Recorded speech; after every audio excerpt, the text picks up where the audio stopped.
tuzo ya mwanaume ambaye ana mahawala wengi, anatamani kila mwanamke huyo. Tuzo yake ya kwanza ni umaskini, tuzo ya pili ni magonjwa, tuzo ya tatu ni aibu. Kwa mwanamume usijione ufahari kuwa ni mtu mwenye wanawake wengi. Control mwili wako. Why? Na mikosi mingi ya maisha ya wanaume wanachota kwa wanawake wanaolala nao. Ndio nakwambia leo. Mikosi mingi ambayo wewe inakuendesha unachota kwa wanawake unaolala nao. Wanawake ni washirikina. Wengi wao wanawake ambao sio waaminifu na wanawake ambao wanajiuza ni washirikina sana. Ndio wanaofanya waganga wanaishi mjini. Mimi ndo nakwambia mikosi mingi mnachota kwa hao. Zinaa imebeba umaskini, zinaa imebeba mikosi, zinaa imebeba laana. Umeacha mke wako mzuri nyumbani, kwenda umechukua likahaba lichawi hilo linashinda kwa waganga kila siku, ndio unaishi nalo, ndio unalilisha, unalipatia pesa.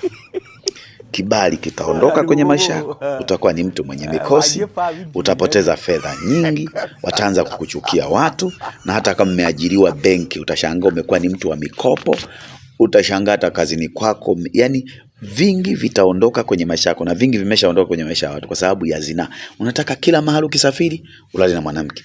Umeenda Arusha, maana mwanamke. Umeenda Tanga, maana mwanamke. We. Tuzo yako ni umasikini, tuzo yako ni magonjwa, tuzo yako ni mamikosi na mabaraa.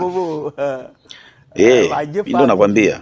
Chunga ili mwanaume wa kweli hasifiwi kwa kuwa na wanawake wengi. Mwanaume wa kweli anasifiwa kwa hekima na maarifa ya kuitunza familia, kubeba majukumu. Wanaume wengi wamebeba magonjwa nje, wameyaleta kwenye familia. Wameua wake zao, umechukua magonjwa huko, umeyaleta ndani, umemuua mke wako. Mmekufa. Kwa ujinga tu. Mwanaume unatakiwa utafute hela ulete ndani, usitafute magonjwa kuleta ndani. Unaowapenda hao uliowapenda huko nje, huyu uliyemoli muoa nini? Tamato, hamna kitu kipya. Unabeba magonjwa nje unaleta ndani.